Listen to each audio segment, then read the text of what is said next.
Hey guys, Jess from Knockout Print Shop, and today what I wanted to show you was how I am prepping my planner for the new year. So I'm breaking into my new planner. I'm just trying to map out if there's different things I want to do in it this year, how I want to use my weekly spread, what things I need to make sure to get in here.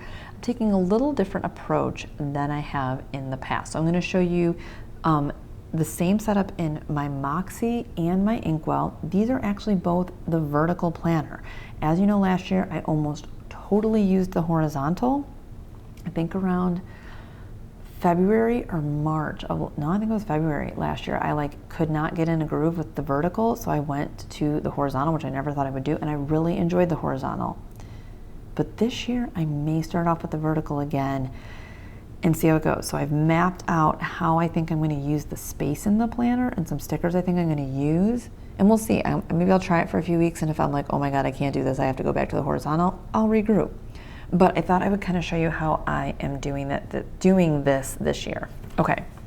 And the last week was goal setting, so we're not talking about that. All right. So what I did in my month view, and I'll show you, I guess I'll show you like both of the planners as we go. So typically what I tell everybody when you're starting with your planner is you need to look at the big picture, which is the year at a glance. Now, the one thing I realized that Makse does not have in the front of the planner anyways is a year at a glance. I do think she has something similar down here, which is more like a year at a glance and a year ahead. And I used to think that this piece, let me see if I can find it, was a total waste. And clearly I haven't used it yet in Inkwell. But I think this, I might find myself using this year, because what I realized with our homestead is there's seasons now to our life, right? Because with gardening and raising animals and caring for animals, there's going to be different times I need to do different things. Same with different seasons for business stuff. So anyways, I think I may use this. And why I'm saying that is I've already written down here in April, we have, we're doing meat birds for the first time and getting some new chickens. So I want to see okay, I know they're coming the week of 3/29. So I probably need to put in here maybe, or in my month, prep for that or something. But having this year at a glance may be helpful. Okay, I don't know why I'm even saying that, but if you have this feature in your planner, this is a good space to dump down events, vacations, workshops, projects. If you run a business, maybe launches or sales. Just when you see the whole year at a glance, I think that can be helpful to lay down. Doesn't have to be nuanced and dated all the time, but just things that are coming this year. Okay. Now, the next thing that I did, and I always do, is I say to put down, so big picture, that's where we went with that.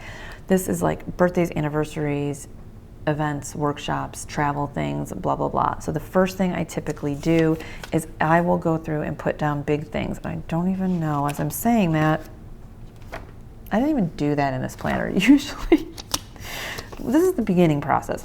Usually I'll go down and I'll put our little holiday doodad, our holiday label like this. I've done it in a few spaces here in the Inkwell. I just need to grab some of them to do it in the Makse. I think I did it in the horizontal. Guys, I have so many freaking planners, I don't even know what's going on. Okay, so putting things on birthdays, anniversaries, events, stuff like that. I don't really have any events going on that we prepare for or anything like that, but I do like to highlight holidays. I do like to put in birthdays, and the other thing I like to do is put in when irregular bills are due, quarterly taxes, annual taxes. We may take our property tax and our homeowner's insurance out of escrow, so that I'll need to note when I need to pay those things. We have pest control we do here at our property quarterly, so I'll note that. So just big picture irregular things, it's nice to have on my monthly view. And you can see my Post-it notes. Basically what I did was I took Post-it notes, the old Inkwell ones, and just wrote down things that I wanted to make sure that I had on my monthly. As I'm learning to garden, I'll probably also use this to note when we plant seeds, when we harvest things. We're probably going to be making some gardening and homestead stickers, so I can use them, and anybody else that gardens or homesteads can use them. So that's probably so this is kind of I'm just keeping these Post-it notes in here to be reminders as we get closer to this breaking in this new planner, what I want to have down here. The other things I want to have in is using my contact icon, the mini icon, to note when I change my contacts. I've gotten out of habit of doing that and wearing them too long sometimes. And then more homestead stuff, like I need to note when we do rotational grazing with our animals, when we rotate them, when we check weights and FOMACHA scores on our goats, when we rotate the pigs, when we rotate the chickens, when we turn the compost. This is going to be my month view, is going to be anything that happens on kind of like on a basis where I need to see the month at a glance, right? Like, you get the picture. So if you don't have a homestead, this stuff won't be relevant, but maybe you have projects, maybe you're homeschooling and you need to know when certain things are due. Maybe you're in school and you need to know when things are due. Maybe you have work deadlines. Maybe you have home tasks that need to happen at certain regularity. If you are managing your home and you like to keep track of quarterly chores or monthly chores, that can be a good place to put that in your month view. So this is, again, I'm not like fully cracked into this planner clearly, but Post-it notes are my best friend when it comes to dumping ideas. And then when I actually sit down and plan out my month, I will use these little guys to grab the stickers that I need. I am going to keep up with this habit here of having our goal category flags and just having one thing I want to make sure I do in each area. Now, some of these are the exact same thing as over here, but at least when I'm looking at my month view, I also have this checklist over in the corner of my eye going, okay, you still haven't done that or you need to do that. These are the number one thing that you want to get done this month. And again, it can be relevant, it can be related or the same thing as stuff on my goals or different, but it's just kind of you get the idea. Okay, so we're not talking about goals in this video, so we're going to skip to the spread. So here's what I did, is I took a piece of old note paper from the 2020 planner. I just uncoiled it and grabbed this guy. And I thought, okay, what do I need to make sure I get down in my planner this year? So last year we bought our house in June and we were just busy and I didn't really use the planner necessarily to plan out projects with the home and the homestead. But this year I'm like, I want to be really intentional about using my planner, not only for work and business, but also for our home and what's important for me to pay attention to. So I used to never, ever be somebody that would want to put weather stickers in their planner, but I think I need to do that now. I have a friend who's a homesteader and she does use weather stickers. And I thought, you know what? Now that we have animals and land to maintain and gardening and all of that stuff, knowing the weather and putting it down ahead of time is super helpful, because it's like, okay, if it's cold, like, do we need to do extra prep to make sure the animals are safe? If it's going to rain a lot, well, we can't mow that day. So what I think I'm going to do is track weather, the high, the low, look at the Weather Channel, and put down one of our little weather icons. Obviously, meetings and appointments, this varies constantly depending on what kind of contract work, the contract work I do, what kind of meetings we have. So this will always evolve, but I need a section, I think, for that. Lately, I haven't had as many meetings, and I do use Google Calendar, and I reference that because I'm sitting at my desk. But so I don't know if I need it in my planner, but I do like having it there. So I think at first I'm going to have a section for that. I need to obviously have work tasks down, print shop related and contract work related. Then I'm trying to decide with home and homestead, like things I want. So I just wrote a list. I want to get down chores, calls I need to make, errands, meal prep, stuff like that. And then do I want to put the homestead stuff in there, or do I want it to be a separate section? So you can see I just kind of brain dumped ideas. Animal care, or laying hens start finally laying, what their egg count is, garden tasks, things like that.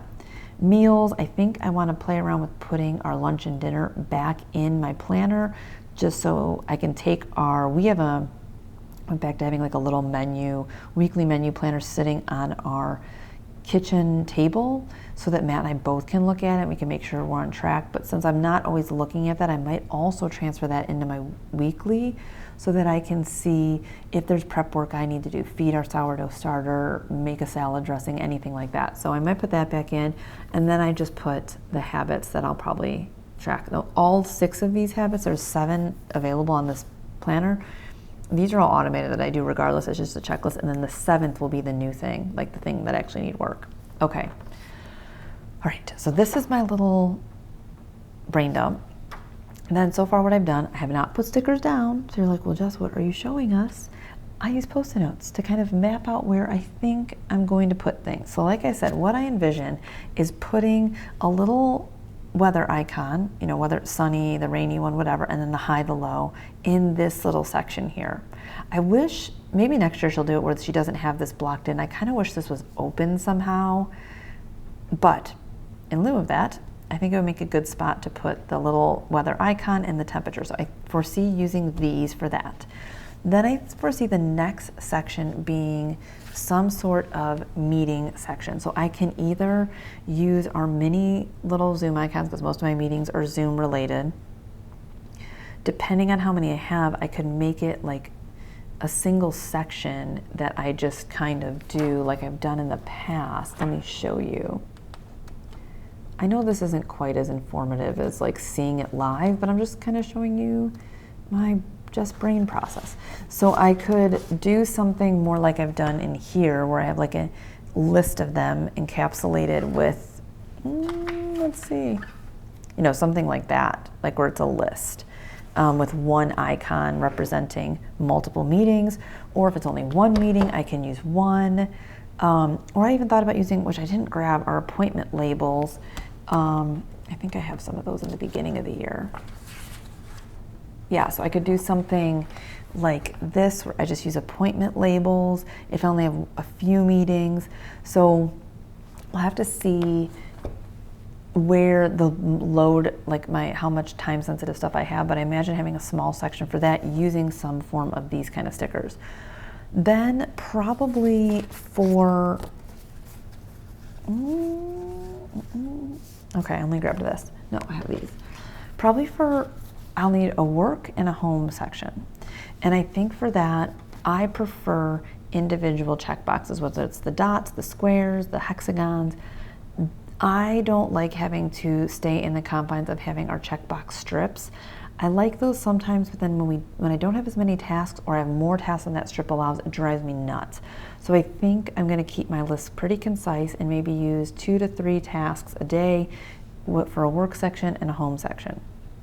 If I end up splitting this and having a homestead section, I'll also probably use these, or even I brought these out because I might, whether I use this icon as a divider to go, okay, well now I'm going to put this icon down and the tasks under here are home, or maybe I'll just use an icon per task. Like if I put the washing machine is do laundry, the lawnmower is mow the lawn. So I'm not sure how I'm going to do that, but I know I need a section for work and task, whether I use a single icon to create a section of that day, or I use an individual icon for each task. I don't know. I'll change it and we'll see.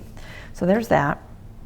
And then I'm going to use our little mini circle meal guides to write down our lunch and dinner. And likely I'll put a single icon down and probably, you know, hand draw a box around it, put L and D for lunch and breakfast. And then if there's a prep task, I'd put it in there. So I'll have a little section there.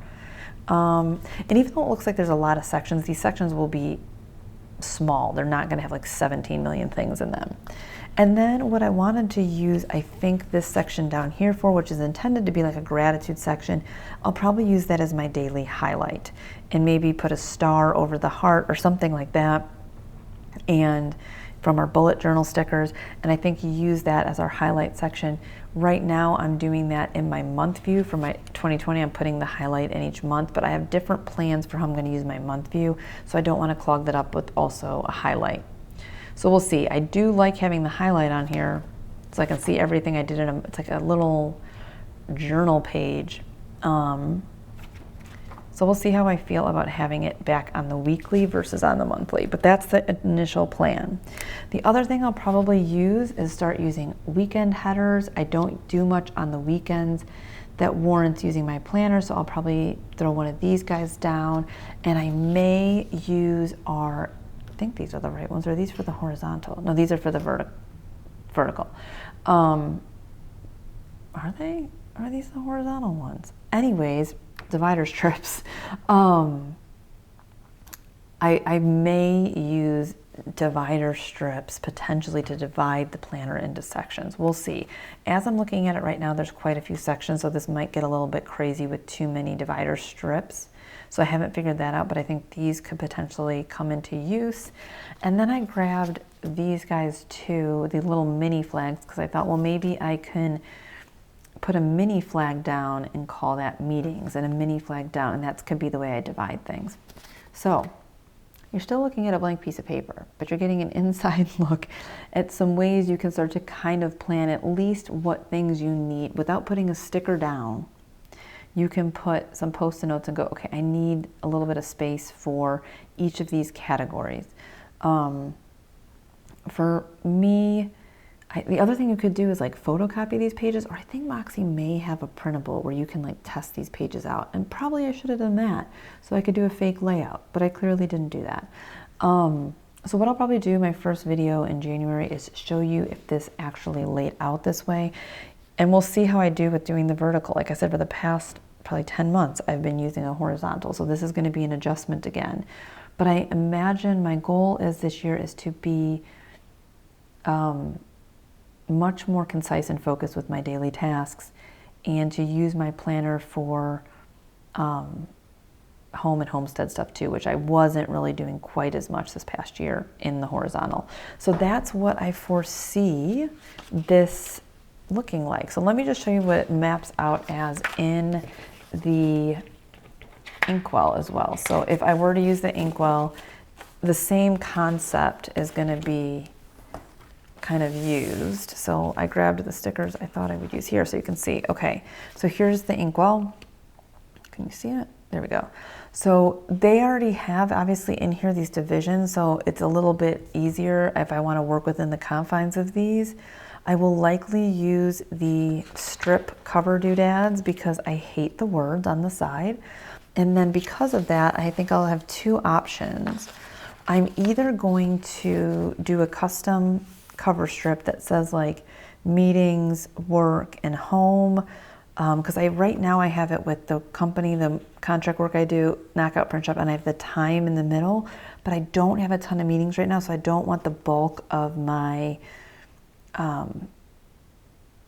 like area to be dedicated to meetings, so I'd have to flip that. So I could use something like this, or I could just straight cover it, and I can use headers and make them say like work, home, whatever, and have 3 sections. So that was another idea I had, was to just cover this and use classic headers like these, or use highlight headers to head each of the categories, sections, whatever you want to call it. Then down at the bottom, you know, I used to hate the daily boxes. I was like, oh, I hate being stuck to these 3 things and blah, blah, blah. But honestly, having used Makse all last year, it's really hard to get. I mean, I was using these 3 daily boxes for years. So when I went to Makse and it was 1 box, it was weird. I kept finding myself putting 3 things in there. But I do like having this dedicated space, and it may work for what I'm trying to do, which is having meals. I could have this first box be meals, and I can write the lunch and dinner in it. I could have 1 box be the weather, and then 1 box be the highlight, and I could just write a couple of words. So I thought that may work out, I don't know, maybe almost better than the Makse. So I'm not sure. I feel like I could, with these daily boxes, it gives me a little more room for some of these things. So we'll see. And then because there isn't a built-in habit tracker in Inkwell, I'll likely use something like this in the sidebar over here and track some habits. We have a couple different variations of this, so I'll likely use some kind of habit tracker for my daily tasks, and then of course using some form of, like, again, checkbox doodad. My weekly action steps would be right here in the planner, so that will live there. And this is honestly something, when we came up with this, I really enjoyed having my goal-related action steps right where I could see them in my weekly view. Over the past year working with the Makse planner, it has been a learning curve for me to always remember to flip back to this page. Now granted, it gives me a lot more space and gives me this dashboard, but I have to remember to look back at it, and it seems stupid, right? It's flipping a page, but sometimes I just like having it all laid out for me right here. And again, I'll probably use the weekend banner just for fun, and then probably use like this icon here for the meals like I would in the Makse, the weather icons like I showed you for Makse, I would use those there and write the temp. And then for the highlight, I'd either just write it, or I could use like a little flag in the Makse colors, or use like a star or something, some little icon there. So that's that. And then for meetings, again, I could use, like we talked about with the Makse, I could use the Inkwell version of our little Zooms and put one down each line meaning a meeting, or use boxes and just write the meeting notes or the meeting time on there, depending. If I don't have a lot of meetings, I do tend to like this option. Okay, so that is my thought on how I would use Inkwell, Classic, to map out my week. So you can see, obviously, these are very similar planners, and the layouts are slightly different, so you have to kind of work within the confines of them, but using stickers and highlighters to really personalize and customize your spread is great. So my whole point of this video is to say is use Post-it notes and just maybe write down the things that you know you want to keep track of or use your planner for. Maybe start by just doing a brain dump of things you know you need to get in your weekly spread, and then go, okay, how can I use this space in this planner to do that? And use Post-it notes, or maybe photocopy these pages and do it like a mock spread. And again, maybe Makse, I think she says printable, you could do a fake spread doing that. But sometimes it's nice to just put Post-it notes on there and move stuff around and see where you might put it. And yeah, so that's it. So what I think I'll do for probably like my week 1 or week 2 of January video is either do a plan with me in each of these planners, or do it off camera and show you the differences. So sometimes plan with me's, as you know, are tough for me because it's hard for me to focus on really getting my plans down while I'm also talking through everything. So we shall see. We'll see if these Post-it notes hold up as the actual way these planners will look. As far as which planner I am committed to for 2021, I have zero clue right now. I am very comfortable in my Makse Life, so I'm used to that in the system. I do enjoy it. I am thinking of trying a vertical this year, going back to that and seeing if I can map out all these things better in a vertical. I really, really miss the disc planner. So there's part of me that feels drawn to going back to this guy. And I ordered cloth and paper inserts. So I'm going to try those and we shall see. So I think at first I may do I'm going to plan in multiple planners and figure out which one works best for me. It's really hard for me during the whole year to bounce back and forth to all these planners. But obviously we make stickers for these planners, so I have to show you them and show how different ways to use them and how I would use them and ideas and things like that. So I have to continue utilizing and purchasing them. But as far as which one's going to be for me, we shall see. I'll figure it out and I'll do a planner lineup once I have an idea of what I'm going to do. But in the meantime, maybe this gives you an idea to figure out how to brainstorm how you're going to use your planner this year. Give you some ideas of things you could put down, how to use your planner depending on your lifestyle. And that is all. So let me know what planner you guys are using this year, and if you do any preliminary work like this as you get started to dive into your new planner. All right, guys, I hope you all are well, and I will see you soon.